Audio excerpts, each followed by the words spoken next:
Hi, thought I'd do a little tutorial on pixel art tileable textures for games, and in this case a wall texture. So the one I'm aiming to make is the one you can see on the screen here. The reason I wanted to make one initially is because I had seen some work in progress for Delver, which is this, and it's absolutely stunning. And I thought I'd try to make something like this myself. So this I want to make, so we'll start from nothing. First of all, I want to talk about the colors. The colors I'm using right here are Dawnbringer 32.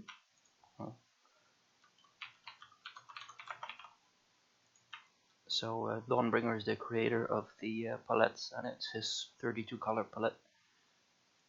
If you Google that, you'll find it. I believe there's download links for Photoshop files, which you can import using the preset manager. You can do load, and it'll take a CO or others. But yeah, a color palette is pretty important to establish an atmosphere and have cohesive colors between the different pieces that you use in a game or just inside a pixel art piece. Because I don't want to just talk about games, obviously. So what I want to make initially is a 32 by 32 texture that will go onto a wall. And the specific wall I want to make is like a brick, no, not brick, it's a castle wall, granite blocks.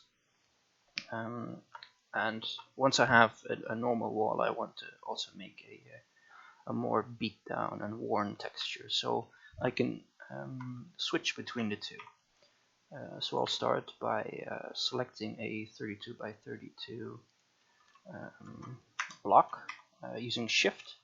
Selecting, you can have a rectangular, no, a square block. So I'll fill it with. I think we'll go with this as base, but of course that didn't. Yeah. So if you have a piece of wall, you'll start by establishing some lines in them. I probably want to go with 4 bricks high and 3 wide. Maybe. Yeah, it's a bit rectangular bricks. So you don't want to have going like this, because that's not how bricks work. You obviously want to have them interlace a bit. And for now, I'm just gonna use straight lines, which I might change later. Maybe not.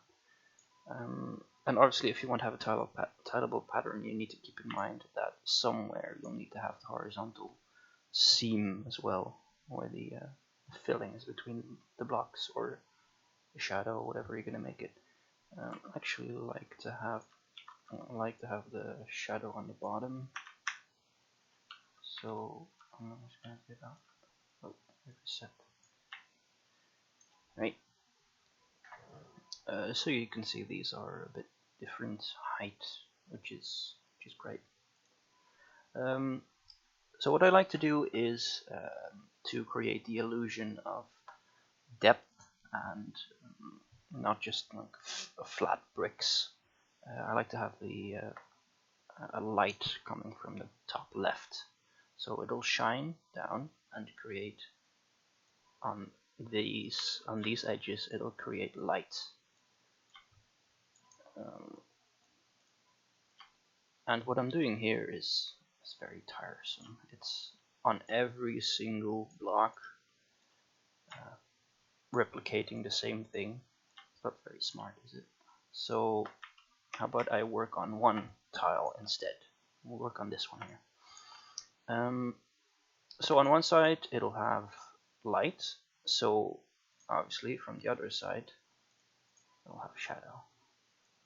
It's aiming towards the ground. Now it's not a very attractive brick, is it?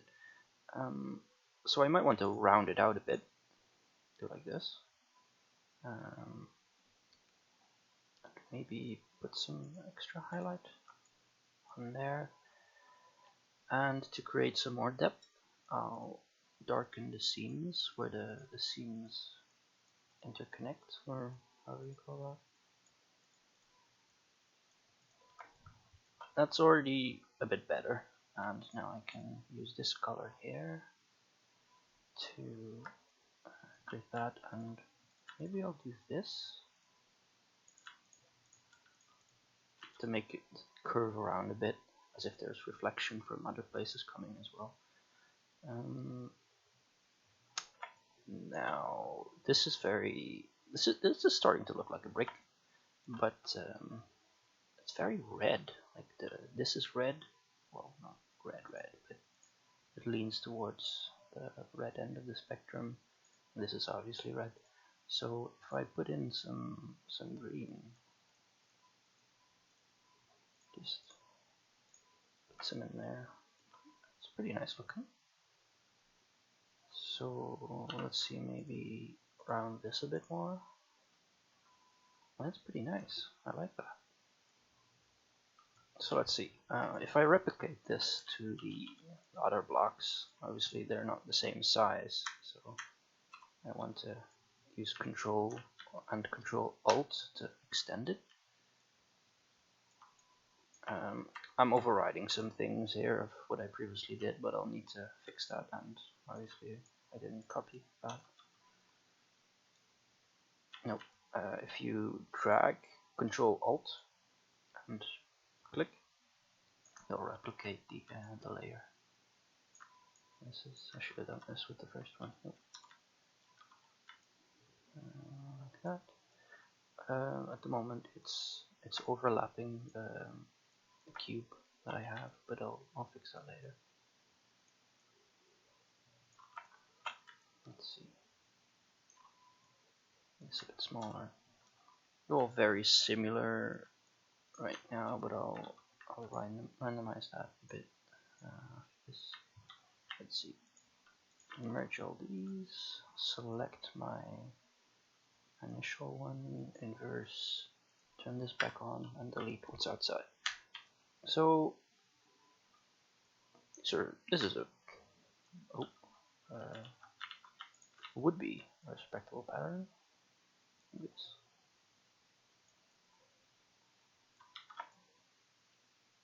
Sort of. This is not. That's not correct. Let's see. What did I do wrong? 1, 2, 3. 1, 2, 3. Oh, because I put the line here. Is it supposed to be there? Yeah.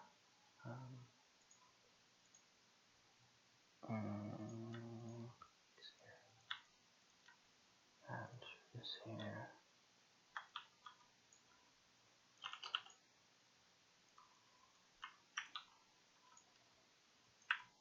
Yeah, that's better. Let me. No, it's not. Let me fix these lines up because I want to keep this as a rule to have the connected seams be darker to create some additional depth in it. That's good. I'll just mess around with it a bit. Sorry. Maybe some data here and there. I should try to do less because I do too much. I don't like that. Yes? Yeah, it's better.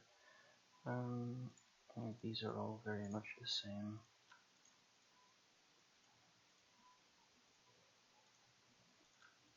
This is not supposed to be here. Let's just making it a bit more random.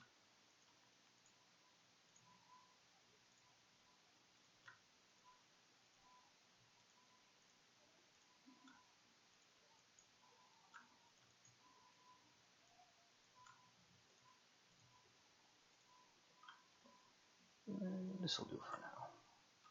No, let's see what this is.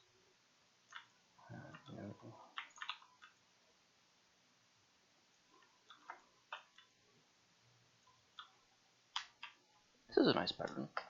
I mean, it's incredibly repetitive. You see these lines, and there's still a mistake here. But it's starting to look pretty nice. So next, I think I'll start adding some little details that'll help make it look less repetitive. Like, for instance, you can take a brick and just pull it forward. Just do this, and now this here. What do I do here? Pull this seam down a bit. This will be dark for sure.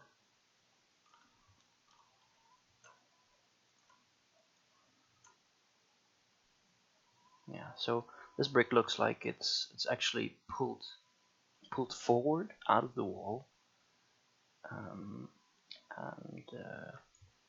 But if it's only one, it'll look extremely repetitive, or it'll look weird, like it's some kind of button that people need to press. Oh.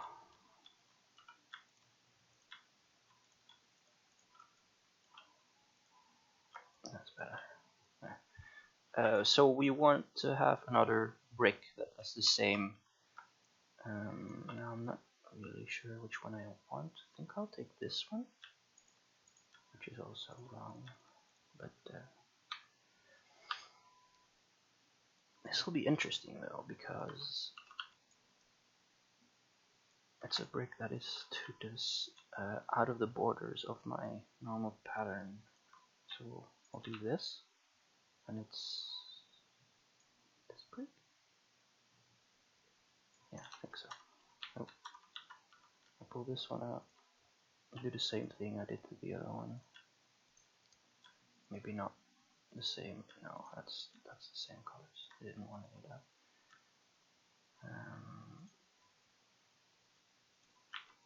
Actually, still using the same colors.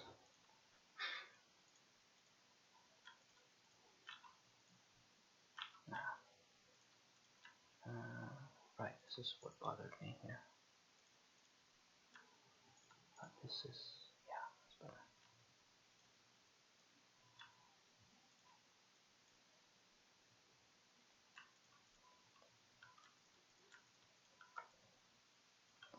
Yeah.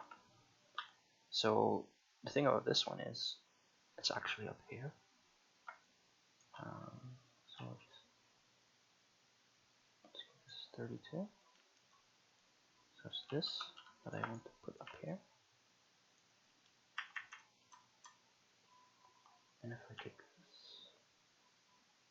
32, new layer, delete the old ones, then this should be the pattern, and it'll properly fit in. Yeah, see, that's better already. There's a bit depth difference. I'm actually not liking this one red dot. Just do this. It's less noticeable. So what else? This block is forward, so it's more likely that someone would bump into it with some kind of tool or sword or something. So we'll make a little cut in it, and since this is a shadow,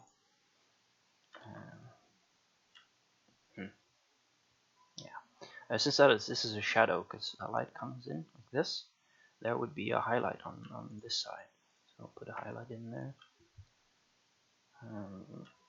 and maybe in another spot as well. Just there's a crack here. And this one is a bit more difficult, as the shadow is just like this, and there might be a little highlight here at the end. But I'll just put this here like that. Yeah. So this will make it look a bit more beat up, more worn. It's looking pretty nice already. Um, Now, to have a bit more variation, you might want to have some different tiles. So we could, for instance, make a block just missing completely. Maybe this one.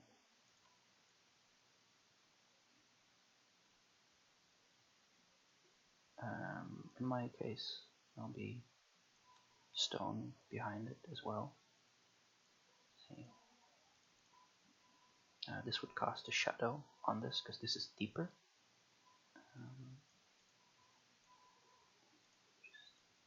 Do this.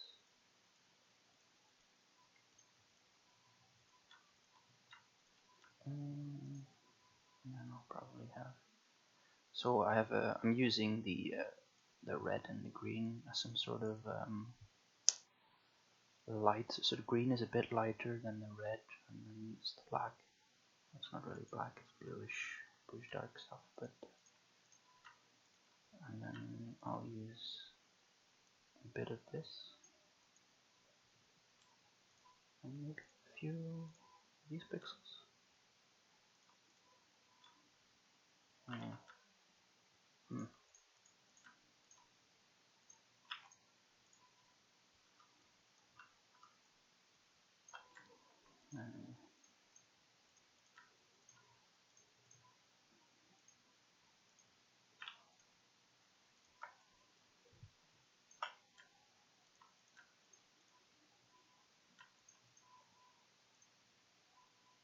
So that would be a missing brick, and if we only did one, we get the same thing as this forming a square. But obviously this is broken because the square is broken up because these are also popping out. Which one would I also want to take out? I'm inclining towards this one, but then it's the same thing. I'm just also leaning towards the right side of the pattern. I think I'll take this one out. So I'll just build this up with dark, and then put red in it, making sure to make this area darker than this. And then the green, that is my gradient, and this color, and then a bit of this.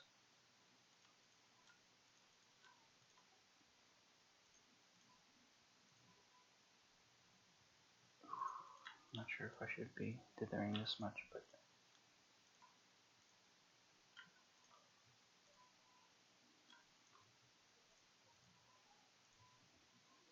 oh,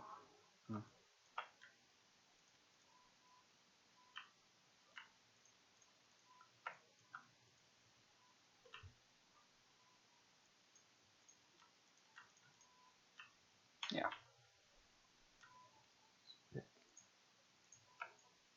it's supposed to be this color. So if I then take my pattern, I can just place it anywhere and then continue the tiling. Obviously, if you then take this, this looks pretty nice. So that's about all I wanted to show in this video. I'm not sure if I'll make any more, but just thought I'd put a little tutorial out there to pay back what I got from other people who make tutorials. So thanks for watching, and if you liked it, leave a comment so I know people actually found it useful. I don't really care about likes or whatever. It's just to see what people thought of it. Thank you very much.